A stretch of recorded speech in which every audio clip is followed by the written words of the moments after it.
Ya, baik. Syafinas, ini mengamati IHSG hari ini sebetulnya cukup menarik untuk diperhatikan ya. Anda kita lihat juga secara technical analysis, lihat dari indikator Bollinger Band-nya, ini juga ternyata IHSG masih mempertahankan level psikologis di 6.800-annya, walaupun agak sulit sepertinya untuk menyundul ke atas di 6.900-annya. Tadi sempat tersentuh 6.919 poin, tapi ternyata tidak cukup kuat. Sebetulnya Anda memperhatikan terkait hal ini, pergerakan IHSG di sepanjang hari ini, ada apa di sana, ataupun ada tekanan apa di sana, Iya, Syafinas? sebenarnya kalau kita bilang hari ini menguat pun penguatannya juga tidak terlalu tinggi seperti yang tadi saya sampaikan bahwa penguatan penutupan hari ini sama nilainya dengan level pembukaan IHSG hari ini. Dan memang IHSG ini cenderung bergerak stagnan karena mayoritas bursa Asia yang juga memerah mengekor amblesnya bursa saham negeri paman sam.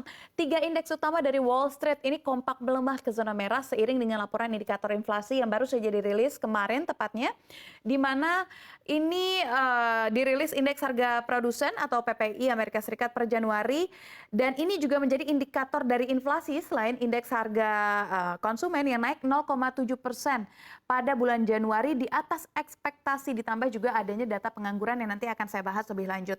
Dan ini menunjukkan bahwa masih besar kemungkinan suku bunga dari Amerika Serikat masih bisa dinaikkan. Sementara kalau untuk melihat secara teknikal hari ini memang level support terdekat dari IHSG itu ada di level 6.867 dan bisa dilihat ya hari ini terendahnya di 6.868, nyaris menyentuh level supportnya.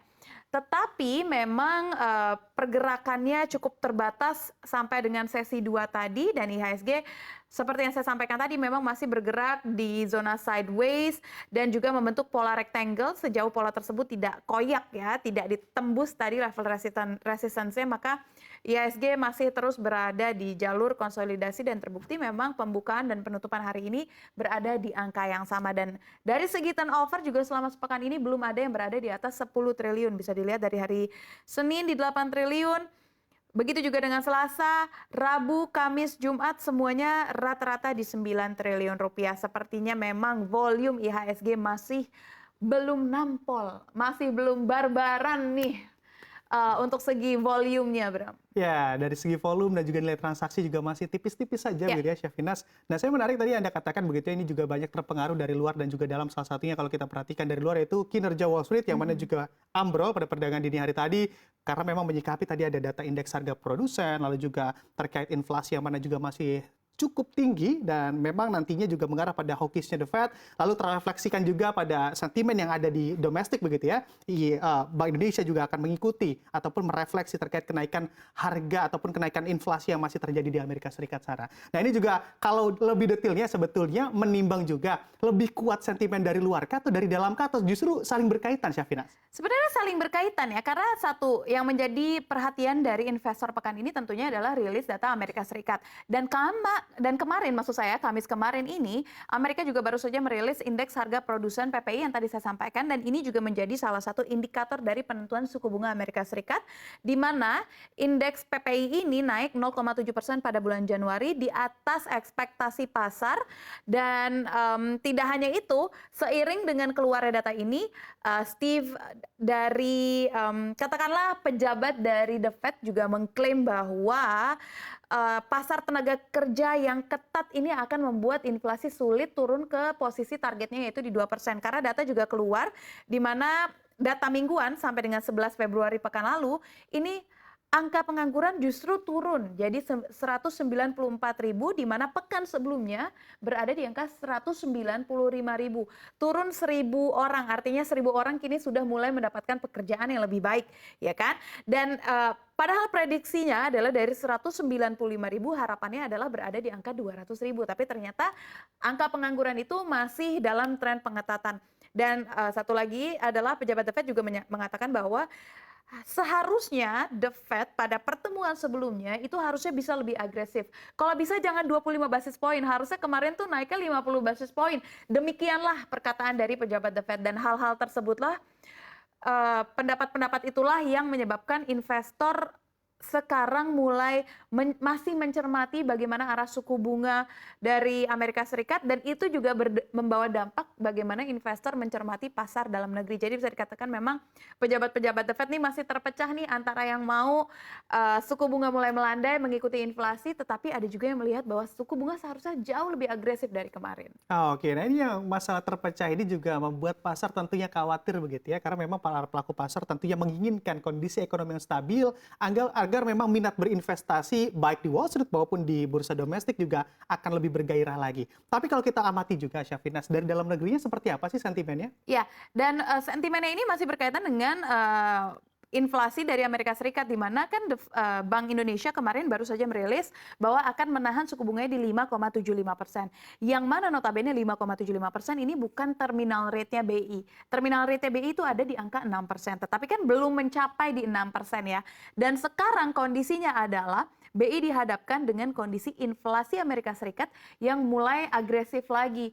Jika ke depannya The Fed akan kembali agresif, maka tidak menutup kemungkinan BI akan mengekor keputusan yang diambil oleh The Fed. Karena kan nggak mungkin ya gap antara kita dengan The Fed terlalu jauh. Tetapi di sisi baiknya adalah BI ini optimis rupiah akan terus bergerak menguat ke depannya.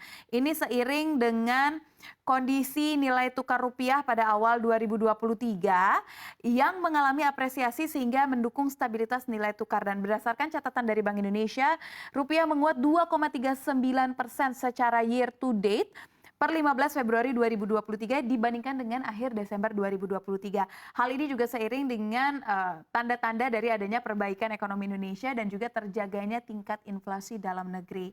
Dan BI juga melalui Bapak Peri Warjio mengatakan bahwa sebenarnya ada sejumlah hal yang dapat menjadi penguat dari rupiah. Salah satunya adalah menguatnya fundamental rupiah yang ditunjukkan dengan membaiknya kondisi pertumbuhan ekonomi. Lalu karena inflasi Indonesia yang berada di zona yang mulai bisa terjaga. Lalu yang ketiga adalah rupiah akan menguat karena imbal hasil aset keuangan domestik menarik ataupun adanya kebijakan twist operation yang dikeluarkan oleh Bank Indonesia.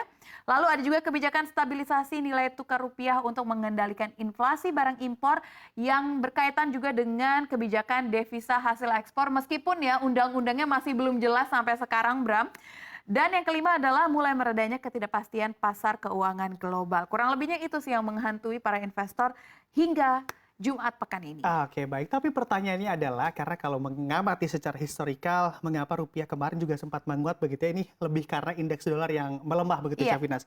Tapi ini kalau ada opsi begitu ya dari Bank Indonesia, kita nantikan juga seberapa berpengaruh tentunya terhadap penguatan rupiah yang terjadi. Karena saat indeks dolar naik kembali, ternyata rupiah kita keok lagi. Ini yang Iya. menjadi pertanyaan, apakah memang rupiah kita kemarin bisa menguat karena memang indeks dolarnya yang sedang menurun, sehingga rupiah kita bisa lebih powerful ketimbang dolar. Nah, kalau kita bahas lagi secara sahamnya dan juga secara sektornya, sebetulnya untuk penopang IHSG mana tadi kita perhatikan bersama begitu ya, di akhir-akhir IHSG ternyata masih mampu menyundul ke atas, masih berusaha finish di zona penguatan. Ini apa yang menjadi penopang ataupun saham-saham mana yang tentunya menjadi penopang pergerakan IHSG di hari ini? Iya, karena dari dilihat secara turnovernya ini ada 4 saham yang memang mendorong penguatan IHSG. Salah satunya adalah Gotoh, BRI, Bank Syariah Indonesia, dan Bank Sentral Asia atau BBCA.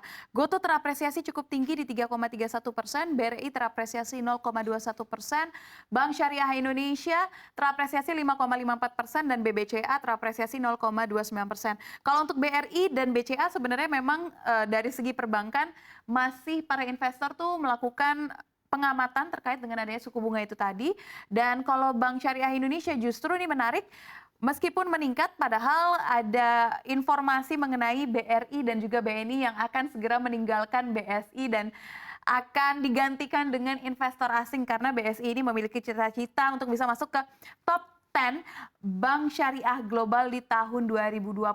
Impiannya Pak Erik itu adalah biar Bank Syariah Indonesia ini bisa menjadi pemain di global ecosystem. Ya, kita amati juga secara prospek tentunya di industri perbankan masih cukup baik ya, walaupun volatilitas terkait suku bunga juga sangat-sangat volatil, sangat-sangat membuat para bankers juga menjadi berpikir dua kali mengambil kebijakan di tengah memang saat ini suku bunga trennya sedang naik. Tapi kita amati bersama di emiten-emiten yang Safina sebutkan tadi, nilai turnovernya tinggi, ada Gotoh, BRI, Bank Syariah, dan juga BBCA, Bank Sentral Asia. Ini juga emiten yang mana memiliki kapitalisasi tertinggi Besar. begitu ataupun besar, blue chip. Sehingga juga dengan pergerakan menguatnya dari emiten-emiten blue chip ini juga memberikan kontribusi positif terhadap pergerakan IHSG di sore hari ini. betul. Terima kasih Syafina, sudah lengkap sekali market fokus dari Anda.